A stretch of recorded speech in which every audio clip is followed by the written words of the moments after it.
All right, so here's an update on the 69 project.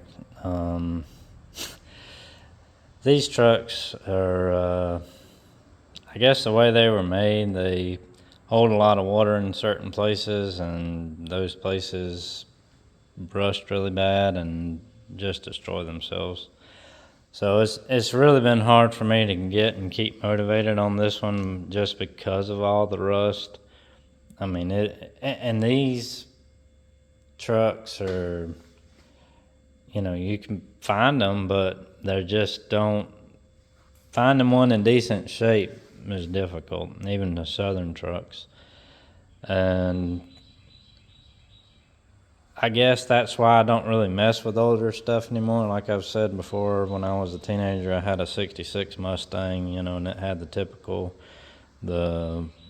rocker, or the panel behind the rear tire on those, and they had their places, but apparently these trucks, the whole trucks apparently is the places.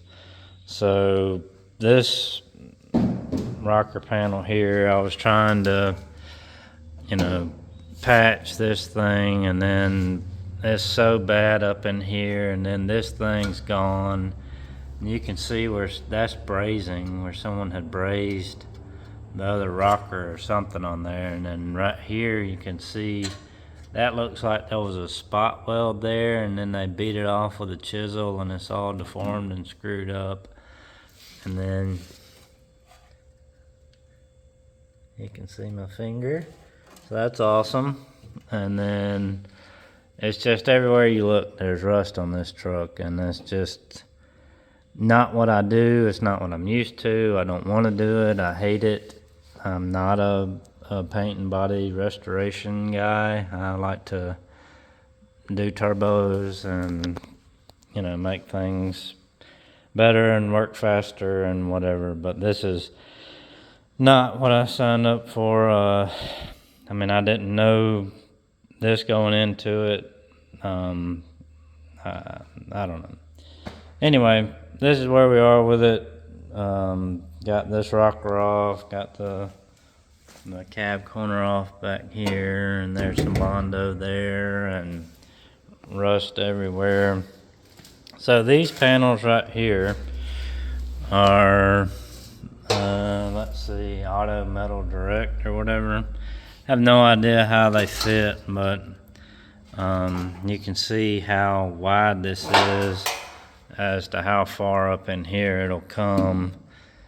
And honestly, this part's fine up in here, but it's really from this edge out. There's a hole here, there's a hole there, all this was holes, and I tried to patch this, but when I got to here, this is what really killed it for me, because it's just so multifaceted as the amount of pieces and just how much is affected in this one area. And one question I have is, why does it have bolts? It's not like you can remove these and take the cab apart. So why are there bolts? Is that, I don't understand. It doesn't make sense to me. I've been trying to figure that out. But because I don't know what purpose they serve. I mean, I get that they tie, this into the support under here, but again, it's not like you could take these out and remove anything. So anyway, so this piece right here, apparently that's a common thing. So I got this right here, they sell, and I don't even know if this is the right side. Yeah, it is. It is. Okay. So this one goes there and should fix that. Of course, I won't be using all of it. I'll probably cut it right below the hinge here, and then get this on there. No, this one don't even have the holes on it. You see that? Huh, I thought one of them did. But it's funny. This piece right here is $12 at Summit. $12. I mean, that's that's some pretty cool shapes and stampings and everything. $12. this piece is $100. So I don't know why this piece is so much more. You know, the rockers are like $36 a cat, or $24 to $36. Cab corners are inexpensive, you know, less than 50 bucks. And then these things are $100 a piece.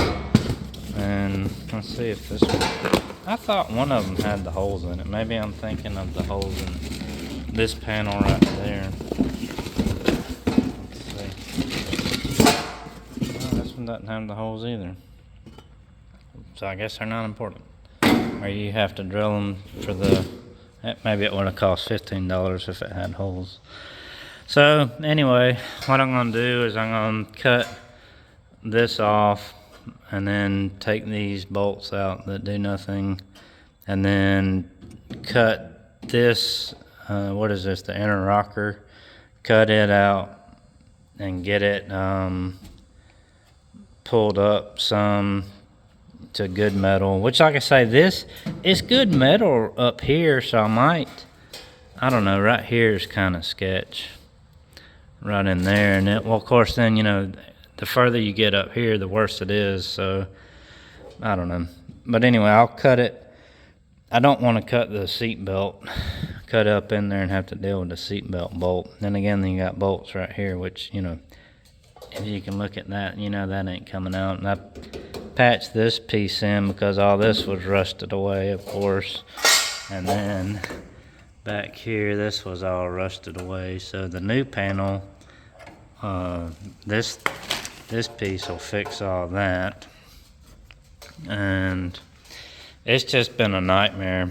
So, and one of the reasons why I didn't initially start work on this thing, you know, just because of the rust and body work and all that needs to be done. Because again, I'm not I can do it. You know, I'm not good at anything, but I can do it, and I'll give it my best shot. But you know, it's just, again, when I got to this corner, and then the cab corner where just like everything was gone, and you know, it's overwhelming, you know, because it's like when you get to a situation like that, you don't even know where to begin.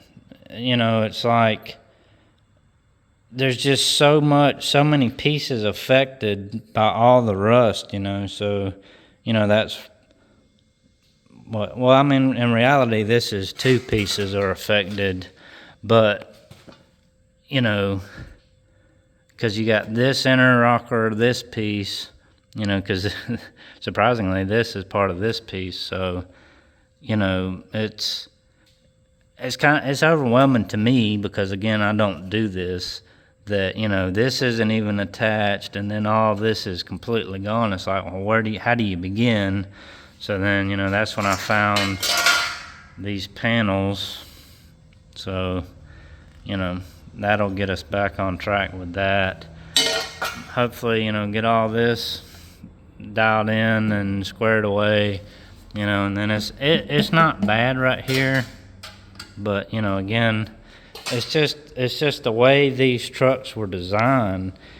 It's like they just hold leaves and dirt and moisture and then just rot these things away. So, you know, I got on here, and there's a piece of metal behind here, so I cut out the bad and welding in the better. And then, you know, over here, it's the same deal. Whereas, you know, this is just, all this was rusted, and then this panel that holds the nut insert there, and like getting in here to cut this out was pretty problematic. So I got to build a patch piece for here, and then and there's rust there, and then this whole windshield thing is just gone. And then, you know, you get over here, and it's, surprise, same thing all over again. So this one's worse over here. So I cut this bottom piece out so I can get in here and try to fix. So you can see the daylight through there, and it's just rust.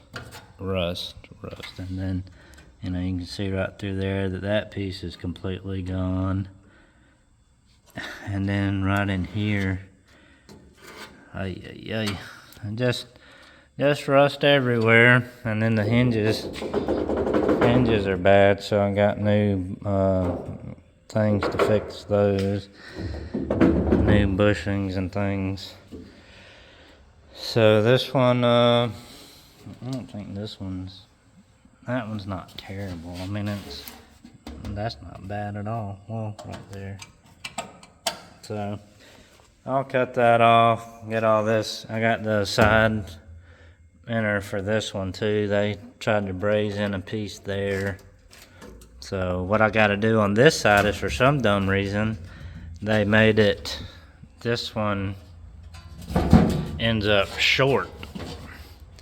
So what I'm gonna have to do is fit this on, cut this down and get this piece welded to this, and then measure my height for the rocker and all that so the door gap's right, and then weld this piece to this piece, and then cut this piece off to get behind here to fix all this crap. But I mean, the floorboards are pretty solid. Other than that, you know, well, this side we're gonna have to take some. Hopefully this piece covers enough to fix that. But you know, I mean, look at this. I mean, there's no fixing that. It's just rotted out stuff. So it'll be a learning experience. I should be pretty good at welding by the time we get done with all this. Then come up here, and then there's rust here above the door. That's great. And then, like I say, this, oh my goodness. This, they sell this piece is like 80 bucks or something, but I don't know how much it encompasses. So I have seen where people cut these drip rails off, you know, and just make it smooth. I don't know. At this point, I just want to get all the rust fixed on it so I can have a good solid foundation to do stuff I like to do, which is not rust repair. But I mean, other than that, the firewall is pretty solid. You know, the floor pans, like I say, are surprisingly solid. I don't know how. Like, how is that? The floor pans are solid, and then you got, like, this is bad. So,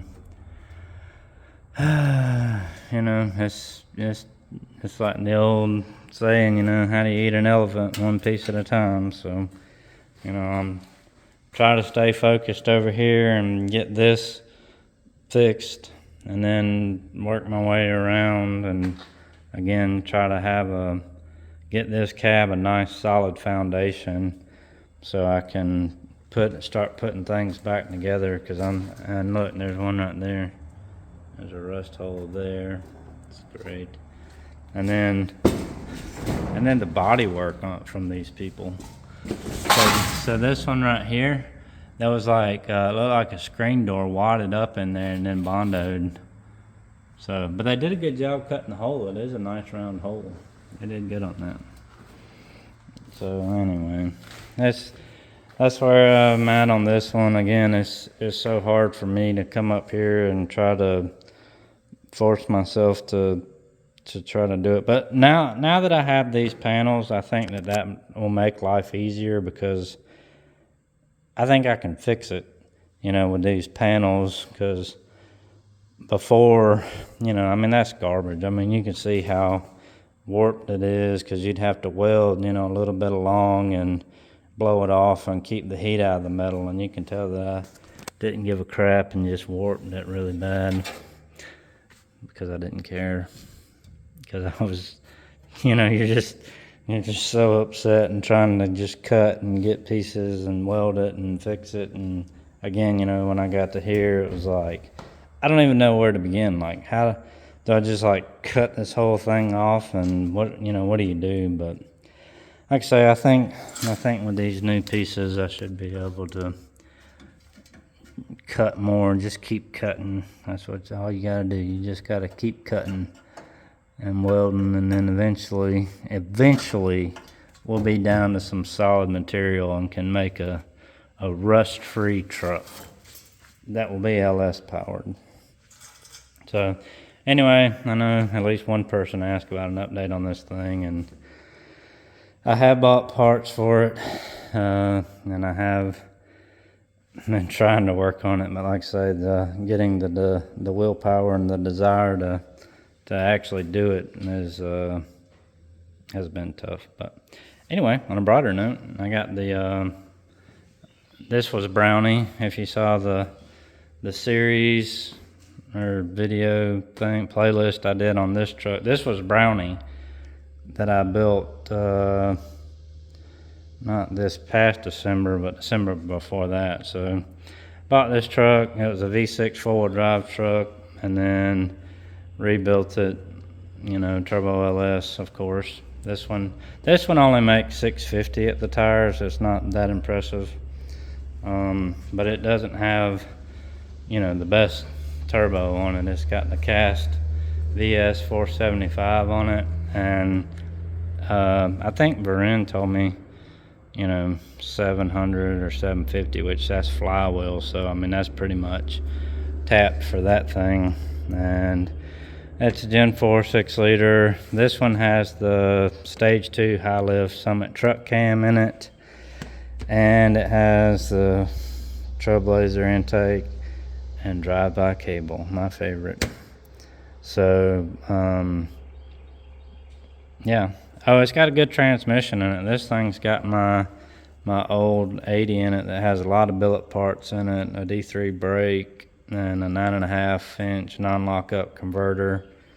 And it's got a 373 with True Track and traction bars, which you saw me install on another video. And it had some 22-inch Texas edition 5-spokes, which really looked good on it, but they sold them before I got it and put those on there. And it has the nice GMC front end on it. So, but this one's back in my possession, so I've got a couple things to do on it. The lifters were kind of noisy, so I'm gonna put a set of lifters in it. I may change the cam, I may change the turbo, but yeah, so I traded the quad steer and got this back. So he wanted a 4-door truck, and so I ended up with this back. So anyway, I don't know if that's the update on everything for now, but that's some updates.